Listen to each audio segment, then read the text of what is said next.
Hoy vamos a sumergirnos en un tema que, honestamente, me ha dado vueltas en la cabeza. Nos llegó un texto del portal Africanimo, que es justo el tipo de material que nos encanta. Denso, académico, pero a la vez increíblemente claro. Aborda una de las frases que más se escuchan y al parecer que más se malinterpretan en el mundo de IFA. Estar laissez-faire. El artículo, escrito desde una óptica yoruba muy tradicional, muy ortodoxa, me hizo darme cuenta de que la idea que yo tenía y que mucha gente tiene podría estar, pues, fundamentalmente equivocada. Y es una confusión peligrosa, ¿eh? Porque no es solo un detalle de lenguaje, para nada. Aclarar qué significa laissez-faire es como ajustar el lente de una cámara. Si está desenfocado, toda la imagen de la relación entre el ser humano, Ifá, y los orishá se distorsiona. O sea, lo que está en juego es el esqueleto mismo del pensamiento yoruba, la base ética sobre la que se construye el sacerdocio. Si entendemos esto mal, toda la estructura se tambalea. Exacto. Entonces, para poner las cartas sobre la mesa, empecemos por esa idea extendida, la que el texto se dedica a desmontar. La interpretación común es que laissez-faire describe una especie de organigrama celestial, una jerarquía. Se piensa que Ifá está en la cima, como un director general, y los orishás son sus gerentes de departamento, todos subordinados a él. Es así como se suele entender. Es la metáfora perfecta, un director de orquesta divino o un CEO cósmico. Y esa idea es muy seductora porque a la mente occidental le encantan las jerarquías claras, ¿no? El problema es que, según el texto, esa estructura es una importación. Es completamente ajena a la cosmovisión Igeshe, a la práctica tradicional.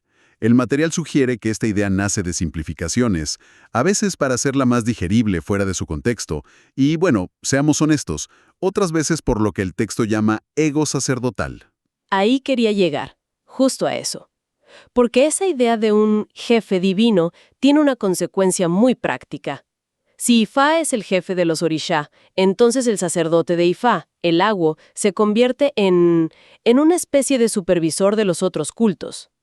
Podría llegar a pensar que tiene autoridad para tomar decisiones sobre el Ogún o la Oshun de otra persona. Y ahí está el núcleo del problema. Exacto, esa es la puerta de entrada al abuso de poder. En el pensamiento yoruba tradicional, cada orisha es una fuerza cósmica con un dominio y una función soberana. Shango no le pide permiso a Ifá para gobernar sobre el trueno, ni Yemofa para gobernar los océanos. Digo, es así de claro. El rol de Ifá es otro, mucho más sutil y profundo. El texto lo define como el testigo del destino, el mensajero y el ordenador.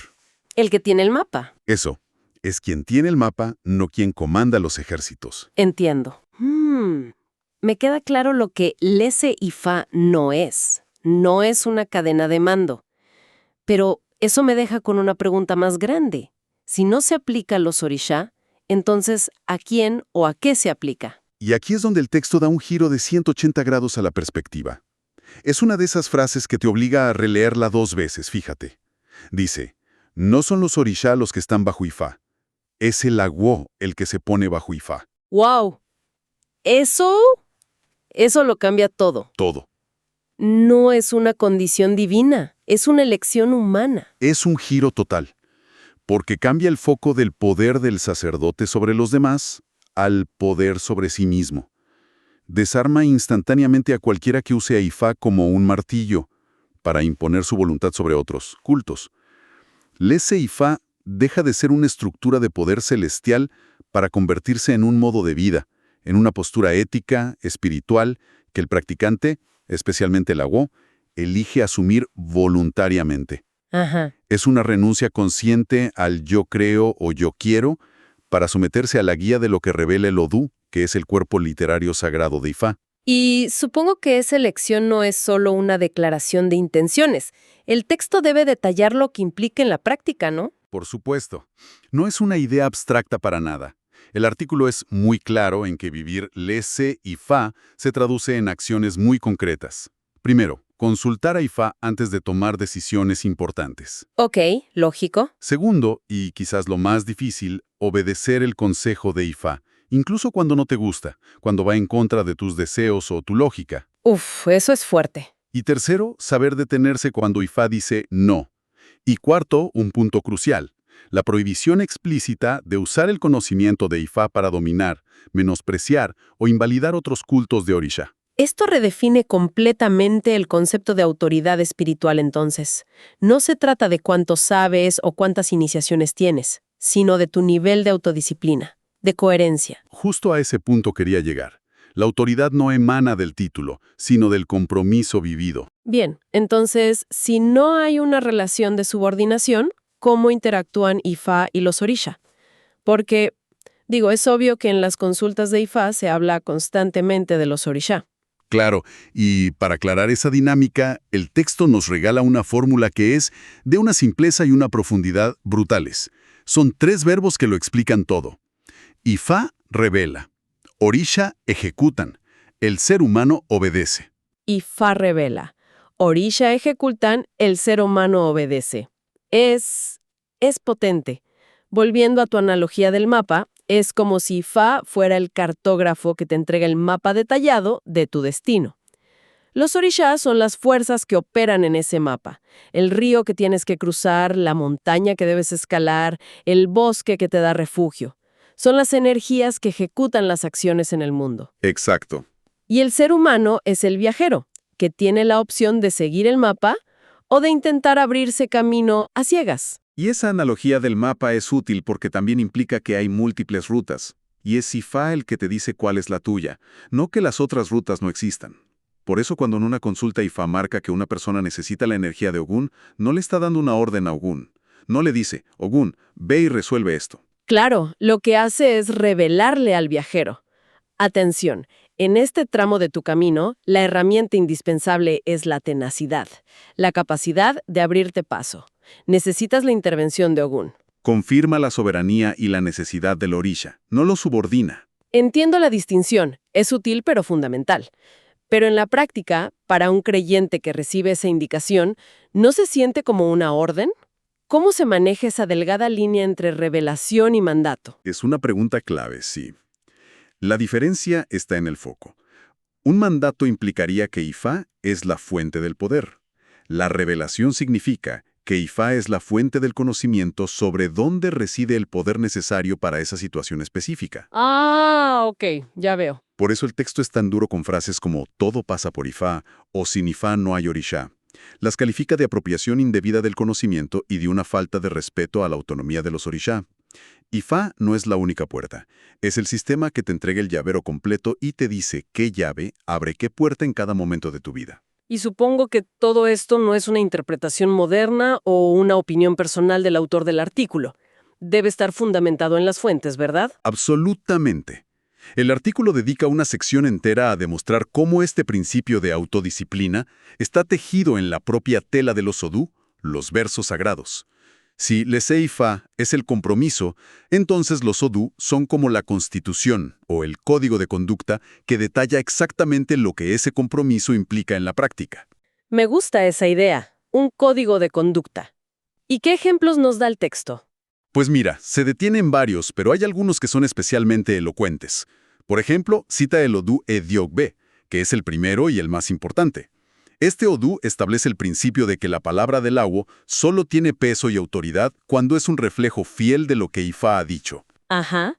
El sacerdote no puede añadir, ni quitar, ni interpretar a su conveniencia. Es el agua quien debe adaptarse a Ifá, y nunca al revés.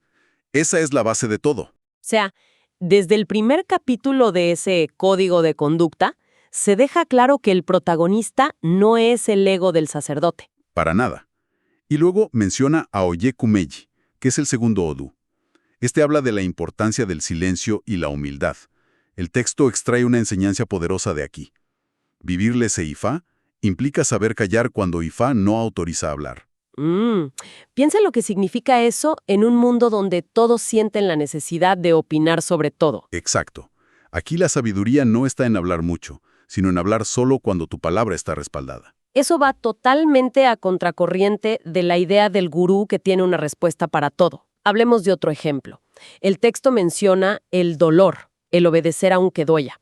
Eso suena complicado. Lo es, y para eso cita a Oworin Megi. Este odú enseña una de las lecciones más duras. aceptar la corrección de Ifá aunque hiera nuestro orgullo. Ifá no es un servicio de autoayuda diseñado para hacernos sentir bien.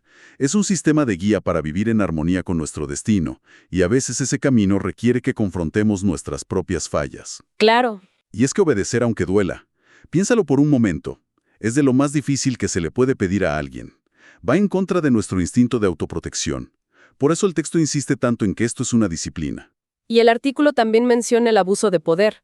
¿Hay algún nodú que hable directamente de eso? Sí, y de una forma muy directa. Cita a Osameji como una advertencia explícita contra el uso de Ifá para manipular, someter o intimidar a otras personas. El texto es tajante al interpretar este odú. Dice que un sacerdote que hace eso, sin importar cuántos títulos o ceremonias tenga, ha abandonado el camino. Ya no camina ese Ifá. Vimos los puntos de estos ejemplos: la fidelidad al mensaje, la humildad, la aceptación de la corrección y la prohibición del abuso. El perfil que emerge no es el de un gobernante, sino de un servidor altamente disciplinado. Precisamente. Y el texto lo resume agrupando esta disciplina en 4 áreas. La primera, y la más importante, es la disciplina del carácter, el famoso concepto de Iwa Pele, el buen carácter, que es la base de todo en la cosmovisión yoruba. Sin Iwa, todo lo demás se derrumba.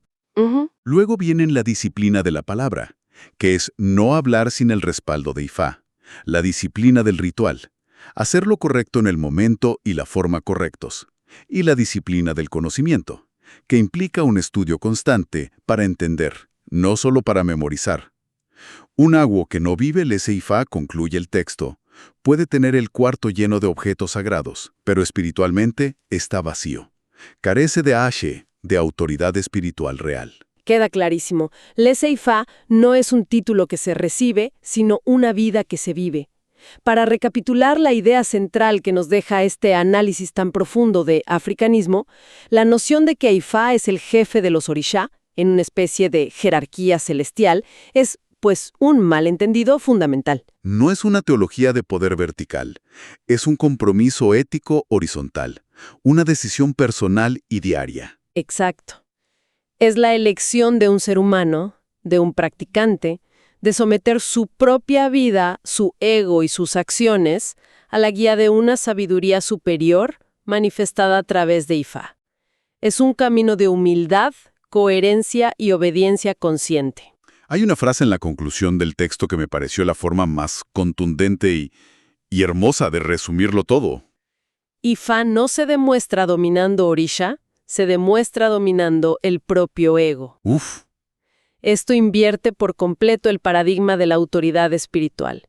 La verdadera medida del poder no es externa, no es cuánta gente te sigue o cuántos rituales controlas, sino que es una maestría interna, un trabajo silencioso y constante sobre uno mismo. Una idea que, aunque la estamos explorando en el contexto de Ifá, tiene una resonancia universal, ¿no? Sin duda.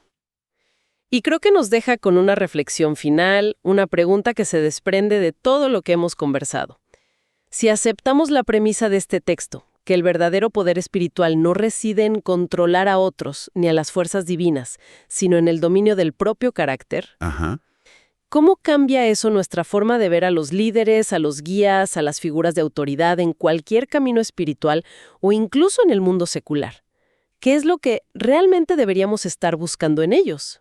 Es una pregunta que nos obliga a reevaluar nuestros propios criterios de lo que consideramos sabiduría y poder. Nos empuja a mirar la coherencia interna por encima de la demostración externa. Nos obliga a mirar hacia adentro, en lugar de hacia arriba, para encontrar la verdadera fuente de la autoridad.